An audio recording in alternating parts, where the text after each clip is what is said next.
there, Michelle here from McQuaid TV. We're helping you find ways to move from functioning to flourishing by putting the latest science to the real-world test. Today, I'm very pleased to introduce you to the magnificent Louisa Jewell. Louisa is a speaker, facilitator, soon-to-be author, and positive psychology expert who's facilitated thousands of people towards greater flourishing both at work and in their personal lives.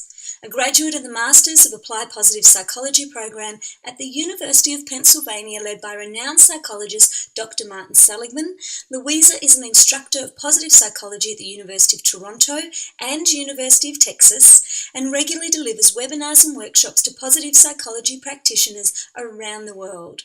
Her work has been featured in Forbes, the Toronto Star, Huffington Post, Psychology Today, and many more. She's been a contributing author to the European Handbook of Positive Psychology, the Positive Psychology at Work book, and Positive Psychology News Daily. And she's the founder of the Canadian Positive Psychology Association. Louisa, welcome. Thank you so much, Michelle. I'm just thrilled to be here. We're thrilled to have you because I know you've been having some fascinating conversations with many of the world's leading researchers recently around the topic of self-doubt and self-confidence for a fantastic virtual conference that you've got coming up in May. So I've been dying to get hold of you and ask, what have you been learning from these leading researchers in this space? Well, it's just been very, very interesting. And as I do each interview with all of these researchers and people who have written fascinating books and done some really, really interesting work in this area, and this might come as a surprise, I'm really finding that confidence is overrated. Yes. Okay, I am shocked now. So why? Why is confidence overrated?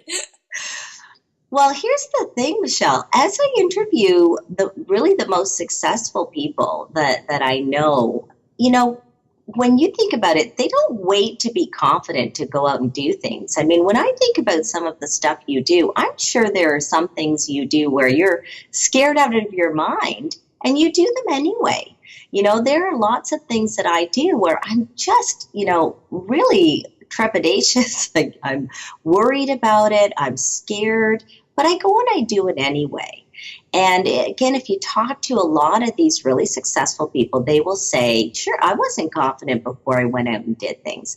So what I'm really finding when I'm talking to these people and, what I'm discovering is we have to really learn how to get that courage to act.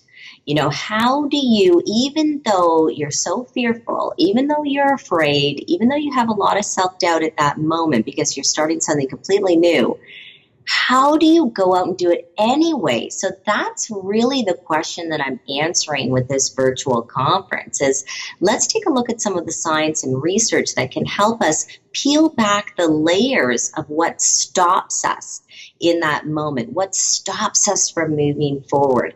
That is, I think, the real golden nugget that I think will help so many women get over those feelings of self-doubt and move forward and do it anyway. So what are you finding helps us? Because I think we all have those experiences. You're absolutely right. And the challenge to turn our thoughts into action can absolutely undermine our success at work and outside of work as well in other parts of our lives. So what do the researchers suggest that we do to overcome that self-doubt and actually act in the ways that matter most to us? Well, what's really interesting, and you've interviewed Carol Dweck before, who's a leading researcher and psychologist at Stanford University, and she talks about having a growth mindset over a fixed mindset, where a growth mindset is really about how do we, a fixed mindset is more around we believe that we have it or we don't. Either we're intelligent, we're born intelligent, or we're not born intelligent, or we have the talent or we don't have the talent.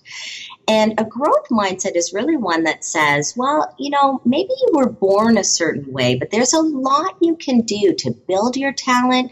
You can work hard. You can become more intelligent. There's so many different kinds of intelligences now that we know of. You can become better at your craft. You can become more talented. And so don't stop yourself by saying, well, I just don't have the talent to go forward, or have self-doubt and think, well, do I have it or do I not?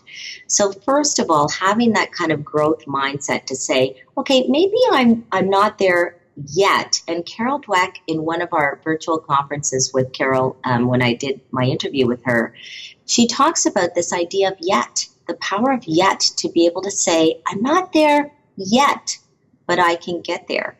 And it was a real aha moment for me when she said, sometimes a lack of confidence is a good thing, because a lack of confidence triggers those feelings inside of you that says, wait, you need to work harder on this. You need to really get better at this. And so it prompts you sometimes to work harder and puts you into that growth mindset. As long as those feelings of lack of confidence don't shy you away, but rather say, okay, I'm not feeling confident, so what's that one small step I can take? And in another interview with James Maddox, for example, at George Mason University, he talks about self-efficacy, this idea of self-efficacy, and and that's really changing our beliefs about whether we can do something or not. And changing your beliefs is one of the most critical things you can do to really build your courage to act. And so what he found, for example, is he said, take baby steps. Because if you're thinking, you're not feeling confident, you want to go out and do something, well, try a little baby step where you can feel, okay, I did that. And that builds your confidence when you have a little success. You think, oh, okay, I want to write a book. I just wrote this little blog and it went okay. It was all right. I didn't have a lot of haters on my website or anything. So let me try that again. And those little kinds of successes can help to build the confidence you need to move forward with what you really want to do.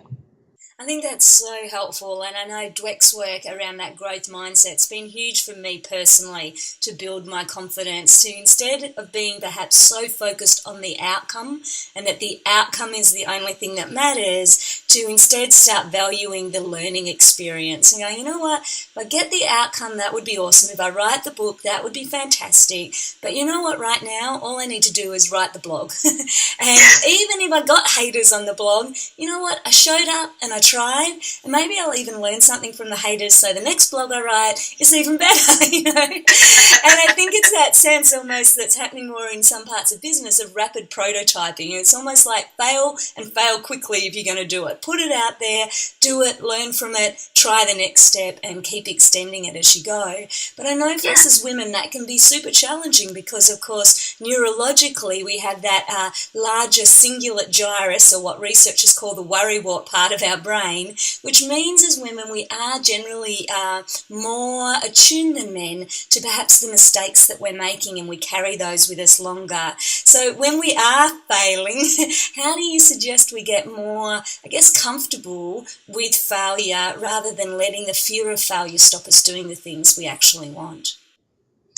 Well, it's interesting. I was at a conference not long ago, and there was these two people sitting beside me. I couldn't help but overhear their conversation because we were, tightly in this theater, and so they were sitting right beside me. And this is exactly what happened to her. She wrote a blog post. Bunch of people didn't like it. She got one really bad comment on it. She said, and I haven't had the courage to write another post. So right away, she's taken that as something is wrong with her, as opposed to, hey, you hit a nerve there, girl, right? That might even be a good thing that you've hit a nerve there. And I wanted to turn to her and say, oh, you have to attend this virtual conference that I've gone to get over this. But, I think one of the number one things, and something that has helped me tremendously, is self-compassion. Is to be able to say to yourself in that moment, this is hard. It's really hard to get haters on your blog. It's really hard when because people on your blog can be so harsh because they're anonymous, right? So they kind of just say whatever they want to say. Or whatever the failure is, to be able to say, wow, this is very disappointing. This is very hard for me to go through this disappointment. And I really wanted this and I failed. That's very disappointing for me. And to recognize that, because oftentimes what happens is we have these things happen to us and we just go into solution mode. We don't think about the emotional impact and to be able to say to ourselves, you know, this is hard, and acknowledge that kind of suffering. And then to be able to say kind things to ourselves. What would our best friend say at that moment? And then, you know, to be able to say those things to ourselves, and then to be able to say, you know what? There are millions of other people out there who get haters on their blog. I'm not the first one. This is the human condition. Whatever the failure is, you know, sometimes things go wrong and we say, oh, why did this happen to me? A woman said this to me on the weekend. Why me? Why me? Because that's life. Bad things happen to everybody. So it's not why me, it's why not you? You know, we always think because something bad happened that there's something wrong. There's nothing wrong. Life is like that, and you're not perfect, and you're going to fail because you're not perfect. Nobody is. So when you're imperfect, instead of saying what's wrong, you say, yeah, that's normal. I'm imperfect, right? And what I do is I keep a little self-compassionate mantra ready to go. So when I'm not feeling, you know, when I'm feeling like I failed at something or I'm disappointed with my performance, I'll say, you know what, Louisa, you're doing your best. You're doing your best. That's my little mantra. And I have it ready. And I really encourage women and men and everyone really to have a mantra ready to go so that when they experience a failure or a disappointment, to be able to just have it ready. And somehow that just calms me down when I say, well, you know what? You're doing your best. It's what my best friend would say to me at that moment. And it's very comforting, and it gets me over that, and I just move on. I think that's a lovely mantra, and I know for myself too, practicing that, and you gave me that kind of advice about self-compassion a while ago, made a huge difference. And the other one I found about getting comfortable with failure was, for a while when I first discovered sort of Dweck's work in that space, was celebrating my screw-up of the week each Friday. So I used to look at kind of, well, what went wrong this week? I know it's kind of the antithesis of positive psychology, where mostly we look at what's working well, but I had realised that I was so scared of failure and the thoughts or the pain that came with failure that I needed to realise that failure wasn't fatal, and that actually a bit of failure was okay, and I learned a lot from those experiences as well. So each Friday used to be my Friday night, my reflection on the screw up of the week, right before the glass of wine, mind you. You go, it's all right, I'm out there and I'm failing, and that's a healthy sign that I'm trying new things and I'm learning and developing. Sometimes they were big things, sometimes they were much littler, but just trying to get comfortable that failure wasn't fatal and it wasn't the end of the world really helped. I know you interviewed Patrick Carroll, who's a leading researcher at the lab of the uncertain self, and that intrigued me. I mean, what is Patrick looking at, and what are we learning about the uncertain self in a lab, and how do we apply it? Well, Patrick and his colleagues are doing some very, very interesting work on. So who knew that there was a lab of the uncertain self, right? But really, really interesting research. And I think, what I've really discovered is that there are certain behaviors that we manifest when we have high levels of self-doubt. And when I read about all of the different kinds of behaviors, I thought, yep, done that. I've done all of them. For example, one of the behaviors is self-handicapping, for example. And self-handicapping is when you do something that actually makes you fail. And the question becomes, if you're trying to manage self-doubt and trying to be successful, that doesn't sound like a very good strategy when you're guaranteeing your success. But when you're trying to guarantee, when it guarantees failure, sorry. So one of the things that I realized with self-handicapping is that the whole goal is to try to protect you. So it's a self-protective strategy. So we have a certain self-concept of ourselves. We have this idea that we're a good writer, or we have this idea that we're a good artist or a good presenter, whatever it is. And instead of having to go out and actually prove that we're successful or put ourselves out there and see what happens and be socially evaluated, we would rather go out and fail and for another reason. So for example, if I'm, going out and doing a really big talk, I'm going to talk in front of 1,000 people, and I'm scared out of my mind, I might go out the night before and get rip roaring drunk. And then the next morning I come in, I'm hungover as heck. I can't even barely see the podium. I do my talk, it's terrible. And people say, oh, what happened? And I say, well, I got drunk. I was hungover. It's not that I'm a terrible speaker. It has nothing to do with that. I'm sure I would have been fantastic, fabulous, had I not gone out and drank. But I did drink, therefore. So what I'm doing is I'm actually obscuring the reason for failure. And I protect this beautiful self-image that I am still who I think I am, that I'm a good speaker. I knew an artist, for example, who used to create all these beautiful exhibitions, and inevitably every single time a week before her exhibition, she would get sick and have to withdraw. And you see, it's not because her art was bad, or if she finally got to the exhibit, she'd have to say, oh, nobody bought my art, or nobody liked it. She didn't have to face that failure. Instead, she could say, well, I didn't exhibit because I got sick. You see, so it obscures the reason for failure. So, or obscures the reason for failure and protects yourself. So this is the thing that I'm finding, is that there are several other behaviors. And once you can peel that back, like once I started to realize that self-doubt is actually a strong component for procrastination, for example.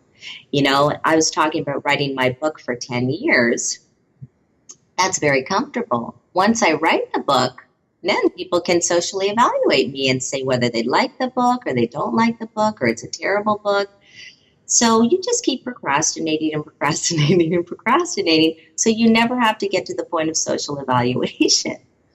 So I think once you start to peel back the layers, once you start to really understand the science and how this behavior manifests, then you can really start to deal with the things that you need to deal with to get over your self-doubt and move forward and get that courage to act. I think it's so true. I know when I was leaving my corporate job and starting my own business, I thought the hardest decision in the world would be cutting that cord and actually making the leap, only to wind up in my own business and realize the hardest thing in the world was now the only thing standing between me and my dream was me. And I had to show up every day and do the work and take the risks and put it out there into the world. And I think it's much easier to put it out. Well, I found anyway, my corporate job was easier to put it out in the world because I didn't care so much about that bit. But when it was my dream job and it was what my own business and what I wanted to contribute, putting that out into the world felt far more scary and vulnerable. So, Louisa, I really encourage people to attend the virtual conference to get the depth of all these different tips that you're sharing now. But if there were a couple of practical things that you suggest people take away from watching this today to improve their own self-confidence or overcome their self-doubt, where would you suggest people start? Well, for example, one of the things that I'm also discovering is that sometimes it's not about this fear of failure. We always think it's about fear of failure.